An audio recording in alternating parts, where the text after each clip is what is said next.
and welcome to an event hosted by the Australian Institute of International Affairs, the ACT Branch. My name's Amanda Lynch and I'm Vice President of the AIIA ACT Branch. Tonight's topic of discussion is AI, armed drones and cyber hacks, new technologies and international humanitarian law. We are privileged and excited tonight to be joined by the Regional Director for Asia and the Pacific for the International Committee of the Red Cross, Cipolla. And Christine flew into Australia from Geneva on Tuesday. I'd like to think she flew in for this talk tonight, but as well as this important presentation, she has high-level meetings and briefings with the Australian government and other agencies, and then we'll be flying to Port Moresby and Suva, and then back on that long flight back to Geneva. So we're just so excited and delighted to have you here tonight, Christine. So Ms. Cipolla will speak about contemporary technological developments in warfare and the fundamental issues they raise for both humanitarian law and action. The background to this speech is that in the past, we've worked closely with the ICRC colleagues. Most recently in May 2020, we hosted an interesting talk by the head of the ICRC mission in Australia, where they discussed COVID's effects on the most vulnerable societies around the world and the ICRC's COVID response. So we're very fortunate to have another representative speak to us today of such a stature and high level and with such amazing experience as Christine brings to us. Without further ado, please assist me in welcoming Christine tonight.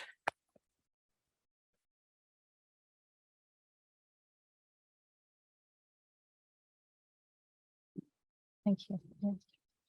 Thank you very much, Amanda. Thanks to all of you for being so late, for being present in such a late hour, not to be late, we are all on time. And I feel privileged as well to be able to speak with you on such an important topic that is developing, that is something that we have, in mind for years ago now, but it's continued developing. I've been indeed traveling from Geneva. I was due to come here in March 2020. I'm late because the restrictions were so hard that I could not come earlier everywhere in the world. And now in my role based in Geneva, I'm covering the entire Asia and the Pacific region, and basically moving from Afghanistan to this part of the world. And I'm extremely pleased and happy to be able to connect again. I think that's very important, to connect with a number of stakeholders, governments, national societies, Red Cross, Red Crescents in the region, because I believe that those connections are so real, so important, that do enable much things to be done through that could not be done through virtual means. So strategic importance of Australia, extremely important for us as one of the major donors for the ICRC in the world, one of the three major donors in Asia, and also a very big supporter in a number of fields, including the international humanitarian law.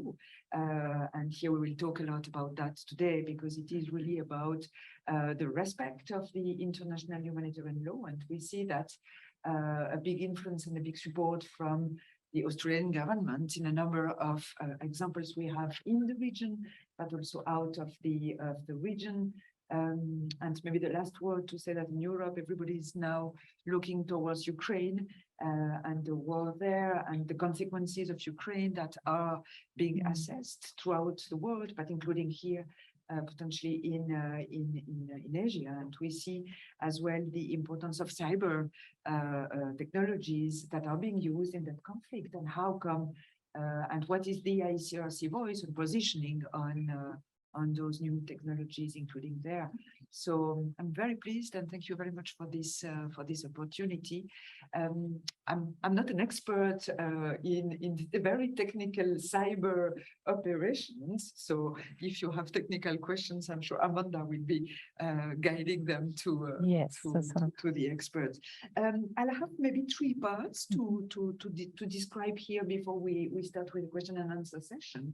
The first one is really an introduction and the background, well, what we are talking about there. A bit of a development on cyber operations, cyber military operation, what we mean by that, what are the consequences of that, and one also part on the autonomous weapon system, on the artificial intelligence and the machine learning. So that will be it before I conclude. That I'm not been too long in those pitches, but I'll try to be as clear as I can in those very technical issues. I think, as a matter of introduction, in recent years, we have seen ICRC has observed an increase in number of armed conflicts throughout the world. And with increased number of conflicts, be there national, internal armed conflict, we even have now an international one with Ukraine, the 2 states conflict, with increased complex battlefields. And we see that in a number of contexts. To name, for example, Afghanistan, it's becoming very much complex with layers of complexity that brings a layer of vulnerabilities then to the civilian population living in those areas.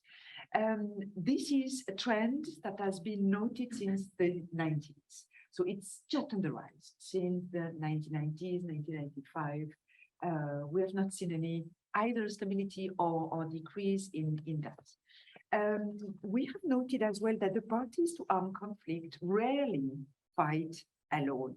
We have noted a number of, or a multiplication of state, non-state actors that either directly participate to hostilities or do support a given entity that participates to hostilities.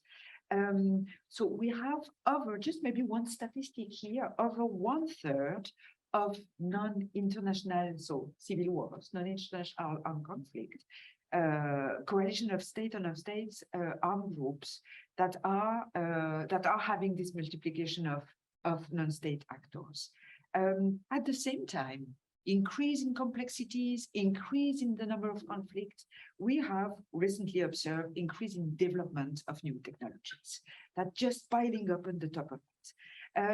Traditionally, ICRC has been assessing the implication of any new developments in armed conflict, be it technologies today, but be it new other development, what we are talking about, and being present in the majority of those conflicts throughout the world, from that end, that the other very end of the world to here, we are considering new means of warfare. What are those new means of methods of warfare? Through 2 main lenses. The first one is compatibility with the rule of international humanitarian law. Are they compatible or not with existing rules of IHL? Can I say IHL? I think everybody here is aware of the meaning.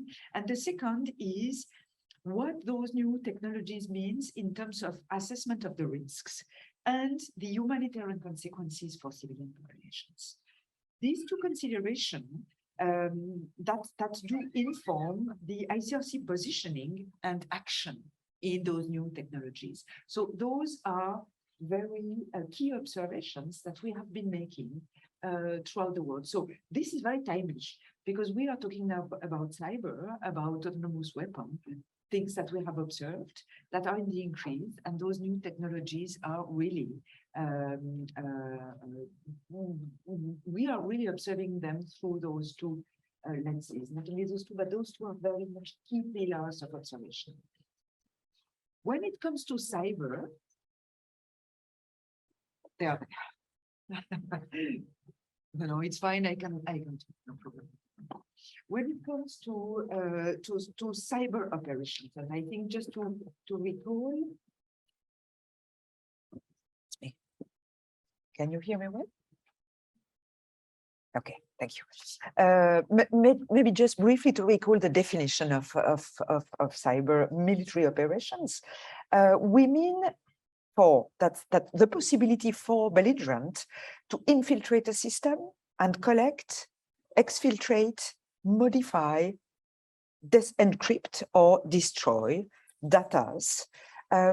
It's also possible to trigger and otherwise manipulate processes controlled by a compromised computer system. So it's hard, it's a lot, a number of things there.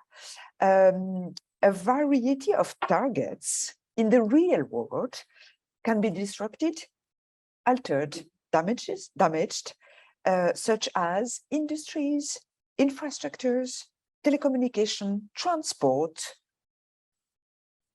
health structures. And here you will see the link in a minute. So this very notion or this very definition of cyber is really a strong one, is really a big one. It really encompasses a number of action that does reach varieties of targets in the real world. Human cost of that. We can ask each other, what could be, we are still assessing and learning, but what could be at this stage, the human cost of that? We as the ICRC, we are very much concerned about the potential human cost of these cyber of operations. And we realize that it's very much often used in parallel with kinetic military operation. So you have basically a military operation on the ground, and on the top of it, on the side of it, in parallel to it, you have those cyber military operations. So the potential here, human cost, is absolutely huge. And I will give you an example in a minute on how something, an hospital in the middle of Afghanistan could be destroyed. Essential services are all interdependent. They are all linked together, which means that the failure of one can result in the collapse of many others. So it's all interlinked. For example, the damage to water or power infrastructure or hospitals can have devastating consequences, exacerbating the harm on the civilian population that are already exposed to a very dire situation. And here, let me give you the example of Afghanistan. We are in a situation where in the last month, and these are only the tip of the iceberg that we are observing, but we are talking about protracted years of war in that country. So basically, civilian infrastructures are already somehow very much damaged and have not been repaired, are not functioning, can't access. Population living, and I've seen that myself, a population living in very remote areas of that country very often has to walk to reach places where a mother can treat her child. But in order to reach that, she needs security on the road, which is sometimes very difficult to get. So you see a number of factors, it's just endless.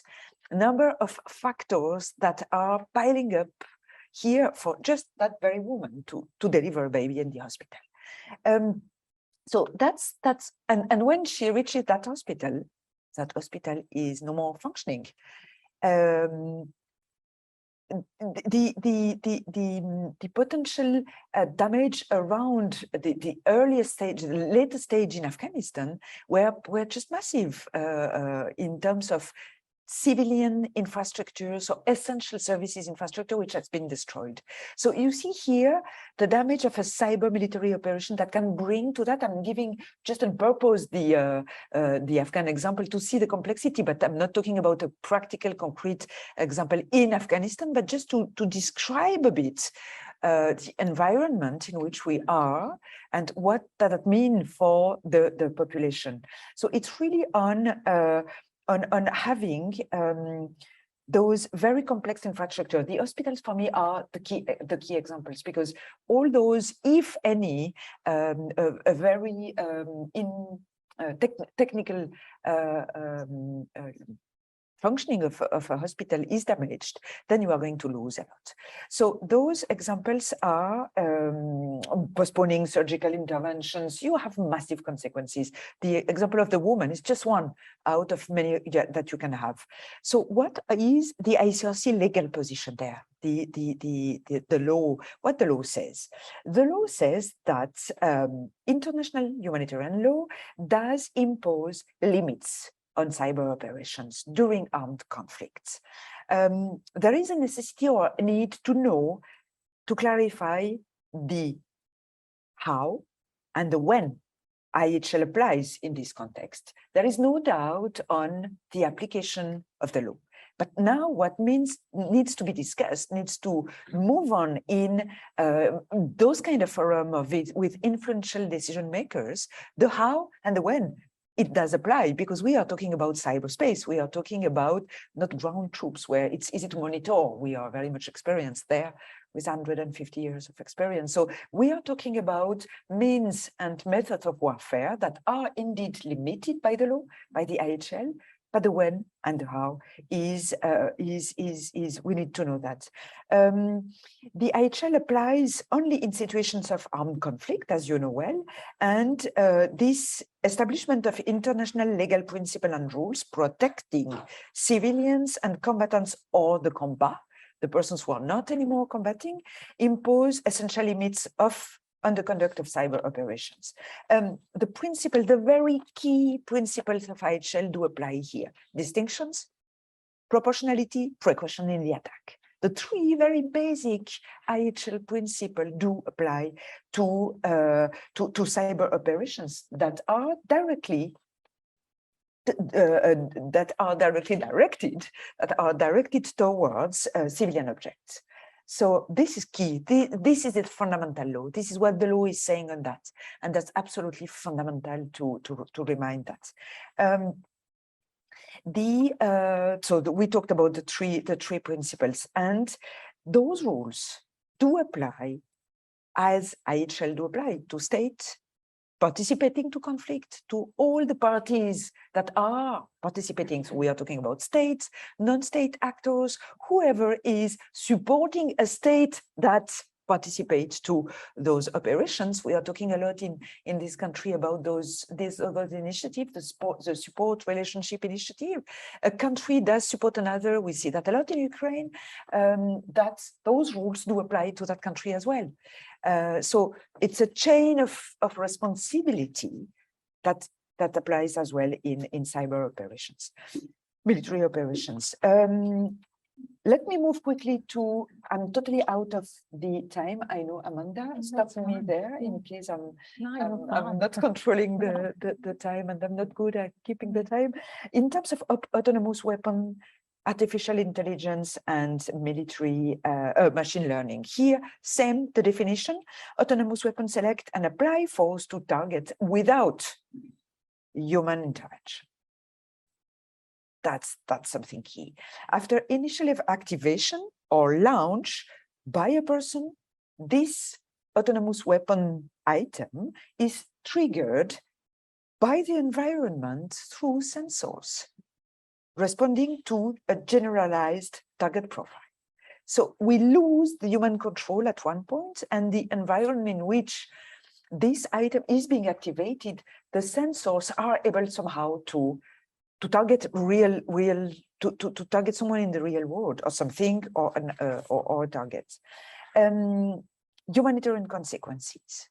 The development of this autonomous weapon system raise again serious concern from a purely humanitarian point of view, legal, and from humanitarian and legal and an ethical perspective, especially because this system entails an increasing loss of human control and judgment in the use of force. How much force will that be used? How much control? That's completely lost. So that's something which is of a big concern to us. For ethical and legal reasons, we recommend very much, ICRC recommendation very clearly, that autonomous weapons deployed in warfare are designed and used in ways that can always be anticipated and guaranteed not to target human beings. That's one of the key recommendations we expose in order to ensure the compliance with IHL. We are back to that. So from a legal and ethical perspective, that's key difference with the humanitarian consequences, because it is about, at the end of the day, respect of IHL, but having that very notion of anticipation prior to losing the human control. I hope I'm clear enough there. Legal lines, we have the same rules of international humanitarian law applying, method, means of warfare. And here we do recommend again that states adopt new international legally binding rules to address those new those concerns by providing an unpredictable autonomous weapon system that would really target human targets directly. So this is about new international frame, development of new, we have always been at the, I think, at the forefront of developing international laws, not staying with existing rules, because obviously conflicts are moving. We were talking about that in the introduction. And here we recommend that states do listen to those very key concerns and recommendations and do adapt the internationally binding rules on rules on that. Strict regulation on that is very important. And we've been talking about that since 2015. So it's not something new with the ICRC. We are talking about that for many years now. But we are, as we go, refining our observations, our understanding, our knowledge of those weapons, and we come at the moment, we are in 2022 today, with those strict recommendations of that. For that, we are engaging in a number of fora, discussions, bilateral relations with state, really to frame together, to share those recommendations. And I have to say that we have a big supporter here in Australia with those, to be able first to share those concerns and having the IHL moving on, I think, to be at the forefront of modern IHL evolution. So as a conclusion, if I may, on that, 3 points here: any new weapons, methods, and means of warfare must be used and must be capable of being used in compliance with existing rules of IHL. This is a minimum requirement. The existing proportionality distinctions rule, IHL rule. The second is ICRC strongly recommends that the states consider how and when IHL applies to cyber operations in armed conflict. How and when, the how and when. And the third point I would like to mention here, after considerable study and consultation, the ICRC does recommend new legal binding rules that are adopted that prohibit some of the autonomous weapon system and regulate others. So there is a part of the prohibition and there is a kind of regulation, saying that we are not against digitalization, increase of technologies. That's not the point. It's really about those very specific weapons that do target human beings. At the end of the day, that's the thing. So having to prohibit certain of them and to regulate others, and we really strongly recommend that our voice is being heard here. And I will stop here. Thank you very much for Thank your you, interest. Christine.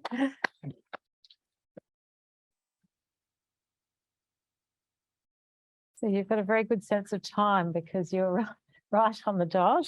Okay, good. Yeah, so I think that your talk actually did focus on the human cost of AI and of some of the cyber hacks and drones that we've heard about. There's been such a focus in the media and in public debate on infrastructure and the effects on infrastructure and property.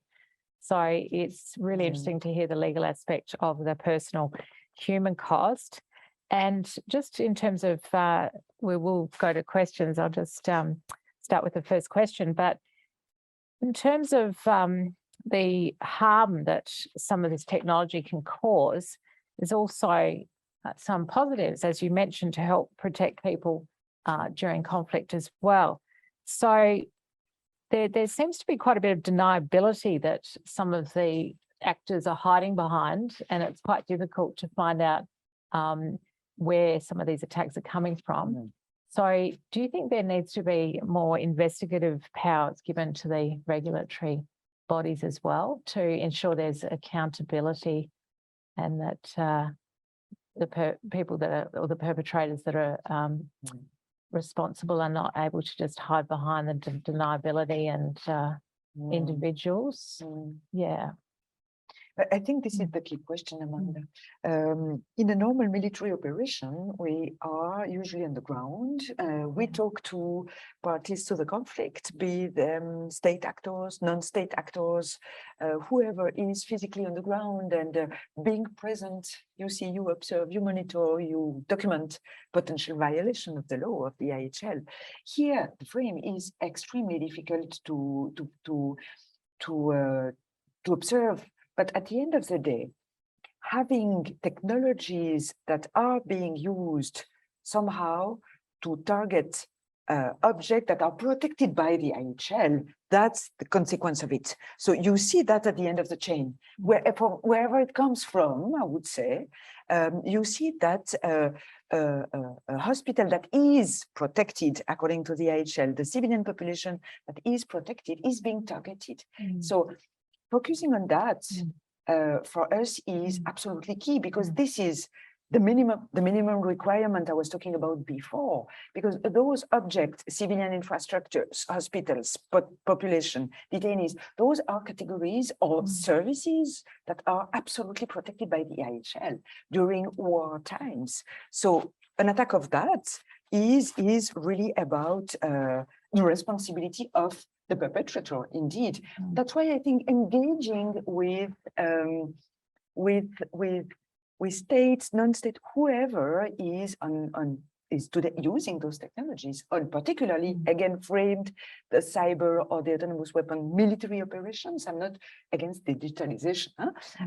Is key. This engagement is key, because at the end, we are at the end of chain, and with that categories of protections that are 100% covered by the IHL. So your question is absolutely key, and I think there is a necessity to move on the debate there, to move on the discussions, to move on the understanding as we go on the landscape around those technologies. No, thank you. I think the recommendations are very grounded and very focused on experience and sensible. So we will take broader questions, starting with the room. So I just wanted to mention to those online that if you could please use the chat function, leave your chat questions, and if you could raise your hand in the audience, and we've got some roving microphones. Introduce yourself and stand up when you're asking the question. And we've got the first question in the front row. Thank you. I'm complying with all those. My name is Melissa Conley-Tyler. I used to be the director here at AIIA. I'm now at the Asia Pacific Development Diplomacy and Defence Dialogue. And I just want to commend the AIIA focusing on this issue. I remember a few years ago, and at one of the national conferences, there we had Toby Walsh talking about these issues and some of the legal frameworks that were coming. We really appreciate the chance to hear very much on the cutting edge of what's happening. My question is really about your recommendation, your last recommendation around the international legal frameworks, which essentially have to all be around making sure that designers design in a way that enables us to even understand what the AI did, because that's not something that definitely happens. It can be designed so that we actually have no idea after the fact the process that the AI went through in order to do its targeting and etc. I'm interested in what sort of response you're getting from governments. This strikes me as a hard area of arms control, because the entry costs are so low. So many different countries, even non-state actors, can get involved in this area, and trying to get some of that design in right from the beginning about what's allowable and what isn't, I think is obviously a difficult task. So I'm interested in the response you're getting. Thank you. Shall we take one? Yeah. Okay. Yeah, we might actually do it. So we ask a couple of questions and then Christine responds. So I think then that gives a fuller answer. We've got Brad over there. Yep. Hello, my name is Bradley Innes. I'm a member of the local AIIA branch. My question is really building on from the previous question was asked, is when you're advocating among states, how do you feel responsible for what you're advocating for? Because in a sense, the implementation of greater AI can help level the playing field for smaller states when they want to take on larger states, as we can see in Ukraine. You know, it's very cheap to be able to buy a drone to wipe out something that's, you know, a lot more expensive. Therefore, I would assume that many middle-sized states would want to partake in any type of arms control because they're harming themselves in their own security type of sense. Have you felt this when advocating among states?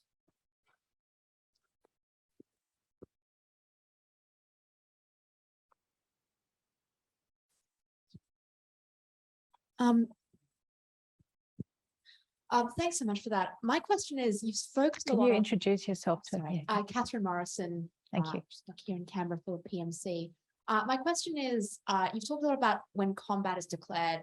I see that a real risk with cyber and these technologies is that it makes it very easy to commit acts of war in a non-war environment, really blurring the distinction between peace and wartime. I guess I'd be interested in your views on whether our current frameworks are at all equipped to deal with this blurring of the distinction, and also some of the more nefarious uses of cyber in terms of disinformation, creating political and social disunity to potentially very devastating effects, and whether we have any kind of frameworks that are capable of addressing that. Very good. Yeah, I can take the three to good. start with. Woo. Melissa, thank you very much. And I think to reiterate the importance of such platform to talk about those kind of issues, it's absolutely key. And thank you very much once more for that opportunity. I think in terms of control that was around that and the arms control and how this is the, so I think for us, there was always discussions around you start with the end. It means at the end of the day, the IHL application, being the guardian of the law, being the guardian of IHL, having seen over the last 100 years, those very traditional, but also non-traditional conflict that we see, I think there are many discussions around with many states, bilaterally or in other things, on those very much control of arms, and technologies are adding to that at the moment in the sense of the very frame around that. And that's really something that is indeed such a concern, because how do you control that those new technologies are being used on purpose? And there is a positive aspect of that. I didn't mention that during the discussion, in sense of having, for example, for us, we use not cyber, but digitalization that allows us. The job I do today and the job we do today is different, because the digitalization around humanitarian action, for example, has allowed us to be much more precise, much more accurate, to deal with a number of communities that are reachable in other ways. So it has a very positive aspect. But now when it comes to the control, I think here the bench of lawyers in the headquarters, but also deployed in the regions, are very much working hard on that. To try to frame that in the sense of being such technologies that can go so far in not only in the respect, on the non-respect of IHL, but also in the proliferation of that. That's just massive. So that's something that we key, and my colleagues from the law department feel free to add there. The advocacy, the response to advocacy for yourself. I think, part of the, I think ICRC advocacy has always started sometimes low, and we becomes big. I think it's difficult for me to measure exactly today what is the response to that, but what I see is interest. I see that we can talk about that. I see that the very notion of IHL is understood by a number of, and respected by a number of states with whom we interact. Obviously, the actors around that, there are multiform, and I think it's just a matter of continuing talking about that. Being the advocate of the respect of that is just a long run work on that. It's very difficult to measure results. We will see if you know, we've noted, and was very much difficult also to measure the impact of the ICRC voice and concern when it comes to the very basic respect of IHL from time to time. When you are in the middle of the war, it's very difficult to measure that. So, but the point on that is absolutely clear. We are not going to, we are very much committed to that.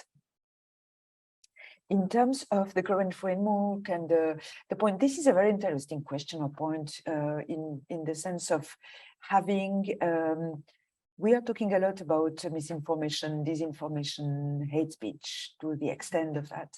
And we see that in a number of contexts, what this means for us in terms of consequences at the end of the day, very much polarized environment. It's very much polarized. It is with you or without you, with me or without me. I hate you, I love you. This is about that. And our very principled action, our mandate is based on a number of principles. And one of them is neutrality. I cannot be only with you and not without against the other. I can't do that. This is about the very notion of neutrality, independence, impartiality of the action.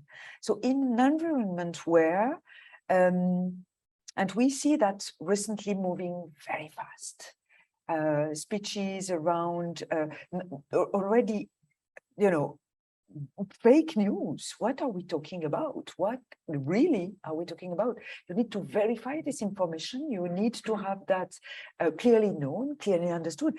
And the consequence of that is really having this polarized world. We see that in situations of war, but we see that also in situations of violence, which are just below the threshold of application of IHL, where we've seen that in the region.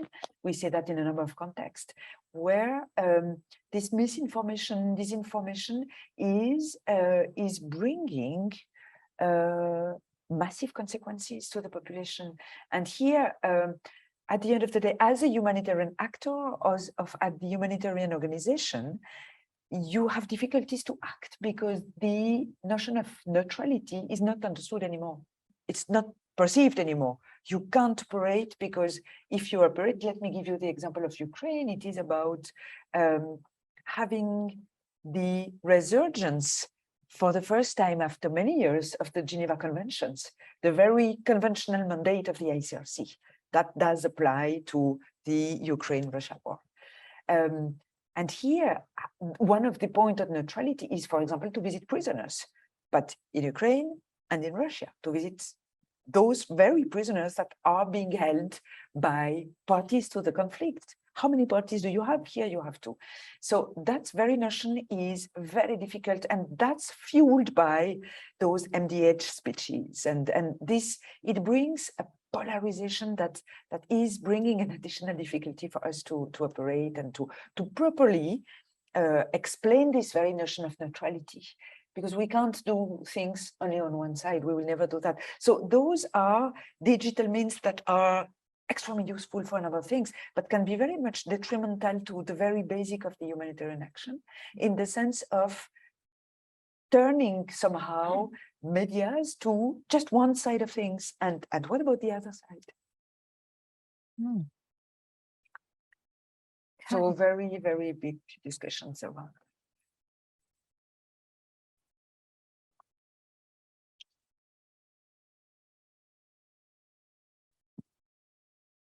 Bradley Innes once again from the local AIIA branch. I'd like to turn the conversation more towards cyber, and in the sense that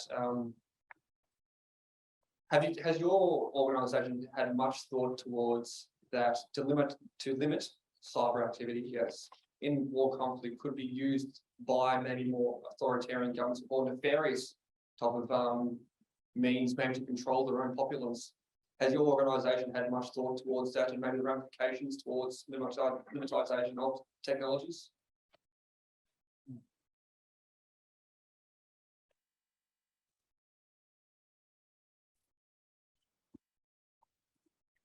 There's another question. Oh, Yeah. yeah. Hello, Martin's my name. Just thinking about enforceability, I suppose. You know, am I getting this right? That you're talking about more the consequences of an action rather than the means of delivery, be it cyber, be it drones. You're less concerned about that because they're not prescribed, are they? Whereas some sort of chemical weapons or mines are prescribed. Those technologies are not prescribed. So it's really about the consequences. So how far back do you go? If you get a rogue states like China or Turkey providing drones to Azerbaijan in the Nagorno-Karabakh conflict, or China providing to Ukraine, for example, how far back do you go into the chain of responsibility to criticise or to provide any sort of consequence for those actions? Thank you. Thank you. We also have one question online as well. This question is by online from Michael, and Michael's just asked, with the obvious breaches in IHL being observed internationally now, how do you see that the enforcement of IHL needs to be changed for these technologies to enable the collective international community action to actually occur? Right. So on the limit of the cyber, I think this is one of the key points to, and you were right in saying that it's not against the use. I mean, the frame is really about limitation of potential targets that are either used with cyber operations or with autonomous weapons. So this frame of limiting the means and the methods of warfare is absolutely key. And this is part of the discussion and the recommendation we have and we share with state, non-state, whoever we participating to the conflict. And this is absolutely key, the limit, because at the end you see the consequences, and I'm joining here a bit the point of yourself. How far do we go? I think at the point is on seeing the consequences of that in the real world. And I think putting yourself in front of those very, and I'm going back always to the very notion of IHL, those very protected targets. Who is protected? Civilian population, detainees, health infrastructures. So those being protected, and reminding responsibility of any user. So be it the limit, be it whoever who is participating in that. At the end of the day, is that item or that cyber operation is used to target a protected target by the IHL, then we have an issue. So the responsibility on respecting the law here is about that. So putting yourself, our job is to put ourselves in the monitoring of the violation of IHL. So that's the same for normal military operations. We are not talking about who has supplied arms to whom. At the end of the day, when I'm in Afghanistan, presently, maybe that's not the case, I'm controlling the respect of the law or the lack thereof of respect of the law. So by monitoring this violation, there is a responsibility that comes from a given perpetrator. So it's the same with technologies. And here, my colleague, feel free to add, but I think this is really, it's really the work of the world. So putting ourselves in the end of, somehow at the end of things, because our job is not it's to regulate the use of it, and therefore to have discussion prior to that, but avoiding at all costs the consequences of that. And it brings me to the question of breach of IHL, and I think this is as much as we can monitor it, seeing, but it is very much work in progress, very much developing, very much in the making, because those technologies are being developed and increasingly there. But IHL violation will be always monitored. I just wanted to take a slightly different tack while we're waiting for some more questions online. So if you're listening online, feel free to send a question through the chat function. And we've got some more from the floor as well. Just in terms of Ms. Cipolla's background, I I just wanted to bring up her deep experience in the field. And I think it's very important. We've got some really important links with the universities, particularly in Canberra. We were there the other day, Josie and I and Heath, with Market Day, talking to the students and the piranhas and the other groups in Canberra. And a lot of them want careers with NGOs. And they're very keen to find out about what it's actually like and the opportunities to work for organisations like the Red Cross and other NGOs. So just in terms of your experience, it's incredibly deep. We've got the head of delegation in Bangladesh and the Doctors Without Borders in Congo and a whole lot of other areas in various war zones and places such as Myanmar, Ethiopia, Uganda, Sri Lanka and Iraq. So I'd just like to hear a little bit about how you actually got into your career and how those experiences in the field has actually shaped you and turned you into this leader that you are today. I think it would be quite interesting and informative for the students that are listening and here in the room. Thank you. No, Yeah. thank you for that question. To leave a bit the cyber. When I started, we were not talking about cyber operations. That was not what attracted me there. But no, it is about an amazing journey. Yeah? It is about amazing. I was so lucky to be able to walk throughout those very diverse context, conflict. And I think one of the first thing was the engagement to really move abroad from Switzerland. I studied law and then thinking very early to move on to places where not so much I could do a difference, but because of the organization, of the organization's reputation, credibility, and immense work that we are able to do. And I was lucky enough to be based in a number of war zones, Sri Lanka back 10 years ago, Iraq, where then you could really see the difference. Talking about IHL here, being sometimes the last one, sometimes the first one, sometimes the only one, that is just there in between, in one hand, the civilian population and the other, the combatants. So you are right in the middle. And how you deal with that in order to have the IHL respected and the population saved. So that's really amazing. And having had the chance as well to go back to the headquarters, to be now based in the headquarters with a tremendous evolution of the humanitarian action over the last 10 years, a number of things have changed massively, from very fragmented working environment to new technologies, to very polarized environment, to complexities of layers. So in the last, I think, 20 years, we've witnessed that, but it's much more acute in the last, I believe, 10 years, where really the last, one of the last conflict we were engaged in was Sri Lanka, where you had two distinct parties to the conflict. You talk to one, you talk to the other one, and ICRC, you are the ones to do the neutral intermediary. That was just 10 years ago. If we realize sometimes how fast things go and move, that was really a chance, a privilege to do that.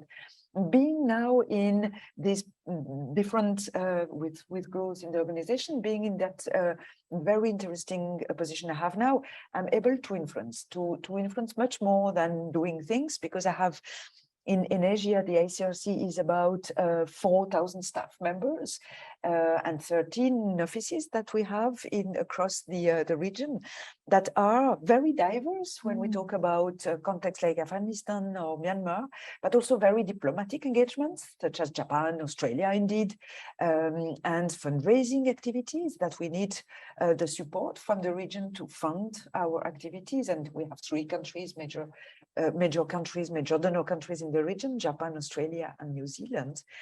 Being in that position today, it's really another chance, because I see that I can really much more influence the key actors of today's world of affairs. And that's really something that it's amazing, because having this experience, having the credibility, having the knowledge of being in the middle of the bush, sometimes in difficult situations, you bring in a number of experience that at the end of the day, you target your message and you interact with key actors. So that's seeing that from a different perspective. So this job has a multifold, either you do it in the field or in a number of contexts, or you sit, I would and advise people that are interested to take contact with our office here, our mission in Canberra, obviously. I'm always encouraged to see new generations of colleagues joining in, and also to acknowledge that this is a difficult job. It's not something easy, as it's not something that you do out of lightly. You need to really think about that. You may be sent to places which are dangerous, security-wise. Colleagues in Ukraine at the moment, as we speak, are in very difficult circumstances, working, bringing in assistance, crossing lines, crossing borders, cross-border operations. So it's a very difficult job, but I think it's a rewarding one because you make differences. You can make differences. You can really save life. It happened to me. It can happen to all of you. In those circumstances, and being after now almost 18 years in that position, that I feel is very interesting, because I'm talking today cyber operation that I would have never imagined talking about 10 years ago, and having to interact with so rich audiences of various. I mean, we talk to everybody. This is ICRC's job, talking to non-state armed groups, sometimes rebel group, very difficult to reach, that have nothing to do with you, don't want to talk to you, but you need to talk to them, because at the end of the day, they are either controlling somehow communities that you need to reach. So it's just amazing. It's a job that you have. We could have even one discussion on that, because it's so rich, it's various. You talk to everyone, you travel everywhere, but at the same time it's very challenging, because you need to have to believe in somehow the well-equipped spirit to protect the very person the IHL does protect. And for that, you need to keep a bit of a distance sometimes between the suffering of the people you see and yourself. You need to make those bridges, those buffers, and while going on, because you need at the end of the day to fulfill your tasks. Yes. So, no, thank you. and I'm available for more advice. Yeah, no, that's great, because I know there are international relations students out there who will, find that just very, very informative, and it's very generous of you to, to offer for them to make contact with the office as well, and to look at that as a possible career option, as well as foreign affairs and the departments of defence and other organisations in Canberra. There's just such a broad opportunity for careers in the various sectors of international relations, and something we promote. So are there any more questions from the floor tonight? Got one here, good. Yeah, hi, thanks very much. Hi, Christine, I'm Dave from the ICRC. I'm the office. Look, thank you very much for that. I think it's really important, and it's a vital reflection that we're having on the development of new technologies in armed conflict. I mean, this is essential to how we continue to see IHL applied in the future. I wanted to follow up, though, a little bit on Amanda's line of questioning and profit from the fact that you are the head of the ICRC's operation for the Asia Pacific. You have been since 2019. And I presume I'm right to say that our main humanitarian concern today is not the use of cyber operations and autonomous weapon systems in the Asia Pacific. I mean, correct me if I'm wrong. So I'd just be curious to follow up a bit by saying, well, what are we most concerned about from a humanitarian perspective? We've seen in our region, in your tenure alone in this position, we've seen at least two governments sort of flip overnight, for want of another way to describe it. We're seriously worried about the economic implications in contexts like Sri Lanka and Afghanistan. We're watching conflict unfold in various contexts. So if something kept you awake from a humanitarian perspective at night in our region, what would it be today? Thank you. Thank you, David. Yeah, and I'm confirming that indeed cyber are very, very important topic, and cyber and autonomous weapon, but it is not something that is today has reached a level which is alarming the ICRC to the extent that I'm coming here to talk about that only. It's part of the complexities, it's part of the landscape, and we need to be to share those recommendations and those key elements we were sharing about in your this kind of forum. In terms of concern, out of the very context you mentioned, I think we are all aware that that the one thing, there is, I think, one element links with complexities of economic situation, hardship, displacement, natural disasters that are hitting the region hard, conflicts, post-conflict, protracted needs. So you have such a complexity. I think the very from an ICRC point of view, I think we have two major, and from really my side, concern that I would not go to bed before I did link that is one is not being able to deliver, not being able to reach out to communities, humanitarian access to those very communities that are far away, living in remote areas, hard to reach area, for which the criteria in order to reach them are becoming so difficult, including digitalizations, including polarizations, including that you are unable to do that. You are having to deploy so much efforts in order to reach out to those communities that in the meantime, they may die. And that's something that you are not able to do. You don't reach. So that's this very deadline in negotiating the access.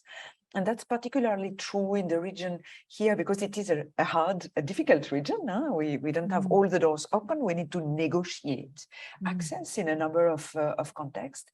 And I think that's one of the key elements. And the second is really on the IHL rules, the concern on the recommendation, the limits, the frame we were talking about just before. Is that heard? Is that really respected? Is that a frame that our recommendations are really going through? The protected bit population or assets for the international law we have been talking about that for many years, and sometimes you realize that the hospital is being destroyed again. So then massive consequences. So those two elements are key for me. The rest we cope with somehow. We cope with that. We deal with that. We manage that. From that very perspective we were talking about, Amanda from Geneva side. From this perspective I have now. But I think if you are really having to deploy so much effort, and at the end you are not timely delivering, or you're not timely talking about violation of law, I mean, this is rendering the work very much frustrating and very much hard to go through. So I think this is something to share. Changes, economic hardship, impact of Ukraine here that's affected as everywhere in the world. So those things are, we have been always inventive somehow, innovative in finding new ways to work. If one doesn't work, we will try another one. And that's what we do in Afghanistan or in all those places. But I think the very notion of being somehow late, delaying the presence is very big. Do we have another question online, Josie? No? Okay, I think we might wind up. We're actually heading towards 7. So thank you so much for coming along tonight. And thank you so much, Ms. Cipolla. Really appreciated your talk. Very informative. And on behalf of the branch, we'd like to thank you particularly for your presentation on the use of AI and its effect on humanitarian law, and how the developments in warfare can have a very diverse impacts. I know I also speak for our audience members when I say it was a pleasure to hear from you, and we hope to host you again one day in the next trip to Australia, which might be 6 months or a year. We look forward to seeing you. And we would like to give you a gift That's very kind of you. Thank you so to much. remember us by. And thanks so much for coming. And it's just really fantastic to have you here.